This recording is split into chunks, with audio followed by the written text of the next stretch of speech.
Eto, para klaro. These past few weeks, kabi-kabila yung mga nasisiwalat na korupsyon sa gobyerno, specifically sa DPWH yung flood control scandal, at kaakibat nun ay yung bilyong pisong insertion sa national budget, no? At marami ang mga nabunyag, marami ang mga napangalanan na implicate ng mga politiko at mga personalidad, no? Kabilang na syempre yung mga usual suspects sina Jingo Estrada at Bong Revilla, as well as yung mga big players in Congress such as former Representative Zaldico and former House Speaker Martin Romualdez. Pero sa likod ng lahat ng to, tila hindi lang yung mga na-implicate na politiko yung nag-gain ng national spotlight dahil sa issue, dahil may mga iilan na mga politikong napupuri at nababansagan bilang mga anti-corruption advocates dahil sila yung mga pinaka-main na nag-voice out against dito nga sa corruption sa DPWH as well as doon sa insertions sa national budget, no. So three names particularly stood out. Baguio City Mayor Benji Magalong, Navotas City Representative Toby Chanco, and Dasmariñas Representative Kiko Barzaga. So isa-isahin natin, no. Si Mayor Benji Magalong kasi siya talaga yung unang nagsiwalat ng mga bilyong pisong kickbacks o kung tawagin ay SOPs doon sa kanyang mga revelations sa kanyang mga nagdaang interviews ng mga nagdaang buwan. Habang si Representative Chanco naman, isa siya sa mga pinaka naging vocal against doon sa budget insertions na perpetrated by Martin Romualdez and Zaldico. Habang ito namang si Kiko Barzaga, he rose to fame, no, recently dahil sa kanyang pag-voice out din at pag-challenge pa nga sa speakership position noon ni Martin Romualdez. So siya ngayon ang parang binabandera ng mga DDS against the Marcos Romualdez clan. Pero kasi on the surface, itong tatlo talaga namang sila ay anti-corruption kasi kinall out nila yung mga kapwa nila politiko na involved sa flood control scandal. Pero kasi ang deeper ang better question dito is kung ano ba yung dahilan sa likod ng kanilang pag-voice out, no? Para ba talaga to sa interes ng taong bayan o baka naman kasi meron silang mga pansariling interes, may mga sarili silang ambisyon, kaya sila biglaang nag-voice out, no? So, maganda. Let's take a deeper dive dito sa tatlong mga politikong to. Unahin natin si Baguio City Mayor Benji Magalong.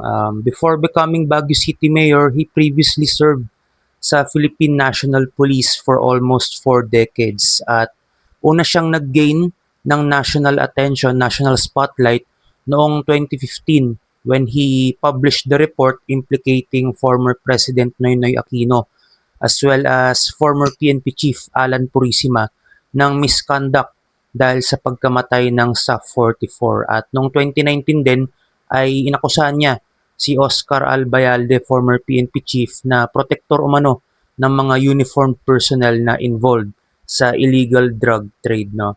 So sa unang tingin, Mayor Benji Magalong is anti-corruption. Wala siyang sinasanto, no, maging elected officials o kahit yung mga kapwa niya uniformed personnel, no. Pero let's look at the recent issue kasi ng flood control scandal, no, kung saan a few weeks ago ay itinalaga nga siya bilang special advisor sa Independent Commission for Infrastructure. Pero recently lang din ay he resigned from position, no.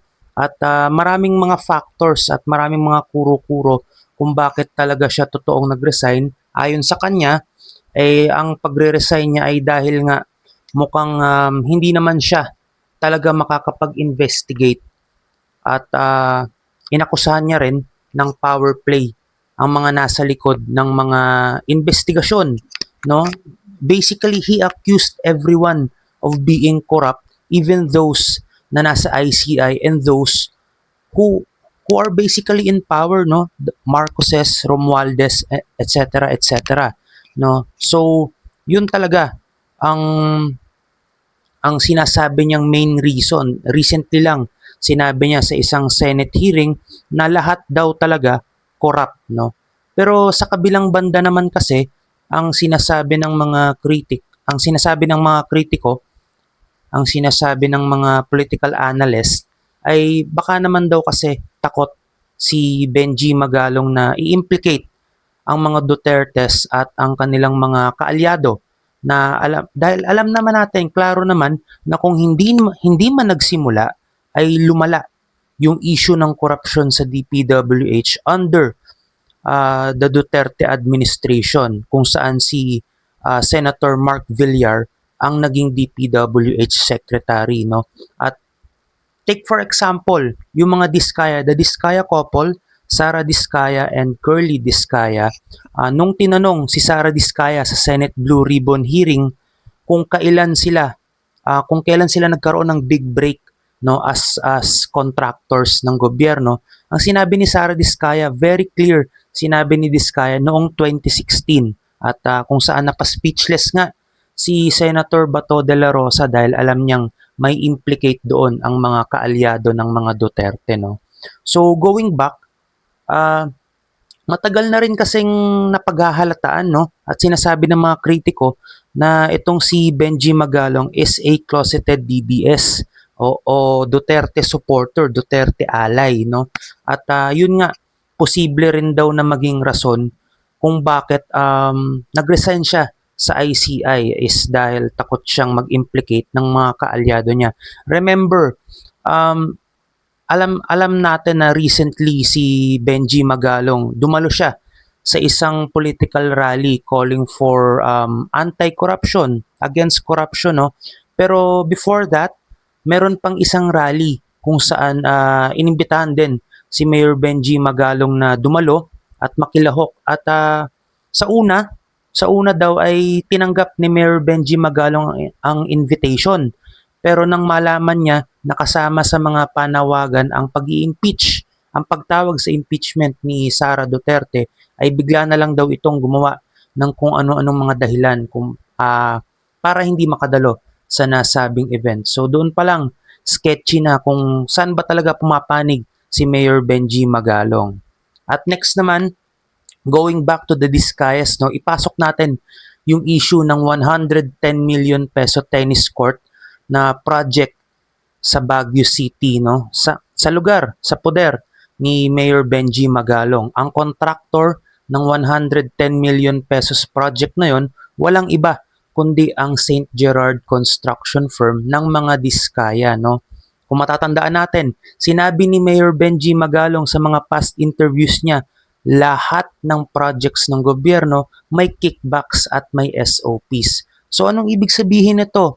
Not only is this an overpriced 110 million peso tennis court, pero mga Diskaya pa yung contractors, no? So kung totoo yung sinasabi ni Mayor Benji Magalong, ibig ba sabihin nito ay meron ding nakubra kung sino mang mga politiko, hindi man siya, pero mga politiko under his command, no? Kasi sakop niya yung Baguio City, no?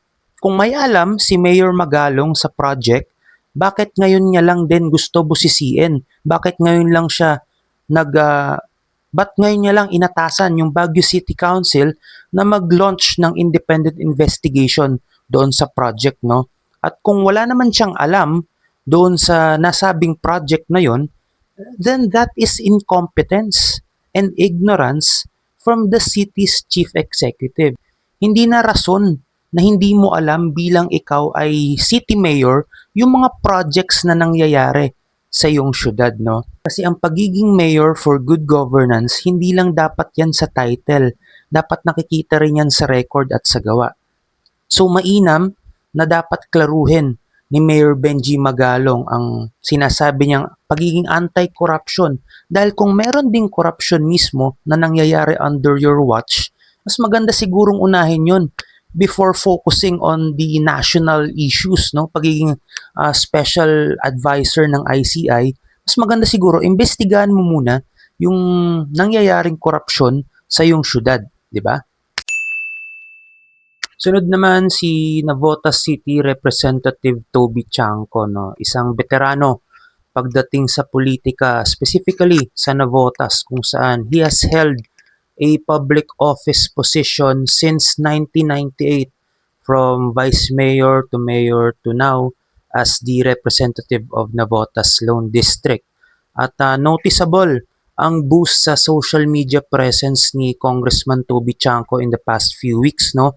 At ang kanyang pag-gain ng national spotlight dahil nga sa pag-voice out niya against the House leadership, primarily former House Speaker Martin Romualdez and former Ako Bicol Party List Representative Zaldico. Specifically, ang kinriticize niya doon sa dalawa ay yung tungkol sa budget insertions ng mga nagdaang taon kung saan nga ang chairman ng Committee on Appropriations noon ay si Zaldico bago siya mag-resign noong 2024. At si Congressman Toby Chanco nga ay isa pa sa mga touted as possible replacements kay House Speaker Romualdez before he publicly declined to run or challenge Romualdez for the speakership. Pero let's be clear, Toby Chanco himself is not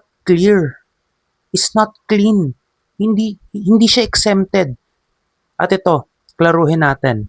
Remember, Toby Chanco was the campaign manager of President Bongbong Marcos's alyansa para sa bagong Pilipinas senatorial slate that ran in 2025. At kabilang doon sa senatorial slate na yon, si former Senator Bong Revilla who was implicated in the flood control issue as isa sa mga naka-receive ng milyon-milyong kickbacks from the testimonies of the DPWH engineers Henry Alcantara and Bryce Hernandez, no? At isa pa, bukod doon, kaya rin siya naging alyansa campaign manager is because of his familial ties with the Marcoses and the Romualdez.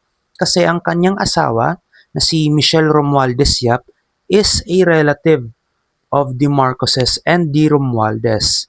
At isa pa, bukod doon, silipin din natin yung kanilang dinastiya sa Navotas, no? Yung political dynasty ng mga Chanco sa Navotas. Since 2010, him and his brother John Ray Chanco has been swapping positions between mayor and congressman of the city, no? So, for almost 2 decades, no, hawak-hawak nila ang Navotas, yet patuloy pa rin yung pagbaha, no? Kung sisilipin natin tuwing merong baha, tuwing merong ulan dulot ng habagat, isa pa rin ang Navotas sa mga pinaka-apektado kahit na meron din silang natatanggap na flood control budgets taon-taon. Now, is this an accusation na merong mga ghost projects or merong mga substandard projects? No. Pero let's open our eyes, no, sa issue.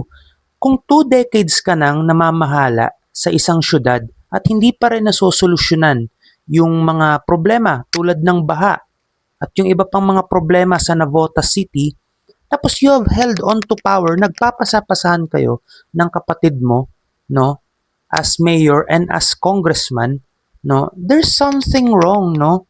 At isa pa, ito nga, the Chancos have held into power for more than 2 decades now.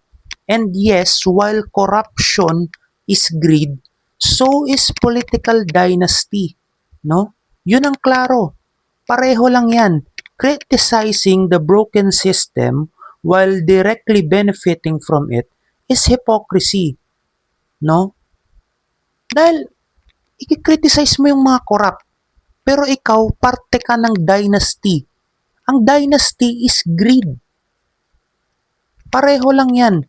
It's the same thing, different style, different font, 'di ba? Corruption and political dynasty. So kung totoo na para sa bayan ang kanyang pagkokol ng anti-corruption, they should stop. They should dismantle their own dynasty in Navotas kasi isa rin 'yan sa mga problema sa Pilipinas, no? corruption, political dynasty, it goes hand in hand sa pagiging problema ng bansang Pilipinas. And speaking of political dynasties, ito, pinakahuli sa topic natin ngayong araw, si Dasmariñas Representative Kiko Barzaga, ang Congress Meow daw ng Dasmariñas, no. He rose into the national spotlight nung he was hailed by the DDS for his antics and his theatrics in Congress, no. Pero behind all that, Barzaga is a textbook nepo baby and a traditional politician. Kasi yes, while he may have criticized Martin Romualdez, Zaldico, and others in Congress, he just showed his true colors when he tried to challenge Romualdez for the speakership. No, he just wanted that power for himself. No, as House Speaker, no? Sinubukan niya pang i-convince si Ilocos Representative Sandro Marcos to support him, to go up against his uncle, no? So, doon pa lang all theatrics and no substance, no? And as a neophyte congressman, no, very underperforming din as a legislator itong si Kiko Barzaga, pero overpowering naman ang dynasty nila sa Dasmariñas. So, polar opposites, no? He has nothing to show, no? Pati yung pamilya niya sa Dasmariñas, they have nothing to show kasi there has been no development whatsoever sa Dasmariñas. Isa rin yan sa mga binabaha tuwing may bagyo, no? And it is also very evident that he has greater plans for 2028 kasi he has also started to criticize and lambast fellow politicians, fellow personalities from Cavite, specifically the Remulyas and even Senator Ping Lacson, no? Ang sinabi niya sa mga Remulya noon, ang warning niya sa mga Remulyas ay hindi na daw iboboto ng mga Caviteño ang Remulyas sa 2028, no? Tandaan natin, ang current governor ng Cavite is si Abeng Remulla. So, is this hinting at a possible gubernatorial run for Kiko Barzaga? No, who knows? No, pero even Senator Ping Lacson, tinawag niya na kahihiyan ng Cavite si Ping Lacson dahil syempre nga si Ping Lacson is currently the one leading the Senate Blue Ribbon Committee hearing and investigation kung saan nai-implicate sina Sara Diskaya and other senators and congressmen as well, no? Pero ayun nga, greed is super evident, no? Kay Kiko Barzaga, but also yung pagiging balimbing ni Kiko Barzaga, no? Talagang kailangan din nating i-point out yan na talagang textbook definition ng pagiging traditional politician si Kiko Barzaga dahil from supporting VP Leni Robredo back in 2016, he then shifted and campaigned for Bongbong Marcos in 2022, and now noong nakakuha siya ng konting clout from Duterte supporters, he is now basically the poster boy of the DDS in Congress, no? Talo pa yung ibang mga long time DDS congressman, no? He's not even comparable to, kasi kino-compare siya ng mga DDS kay Vico Soto, Pasig City Mayor Vico Soto, no? Na yes, in essence, by definition, they are both nepo babies. Pero Vico Soto has strayed away from traditional politics, no? While Kiko Barzaga is the embodiment of being a trapo. 'Di ba? And aside from that, Barzaga is also far from being a commendable public servant, 'di ba?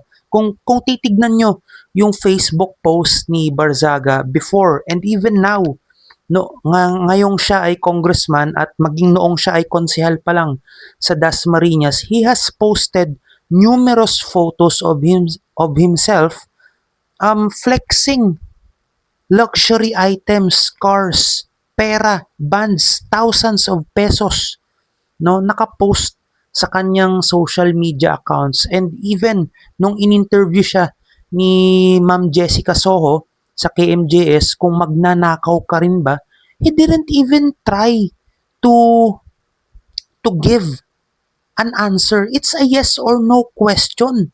At hirap na hirap siya.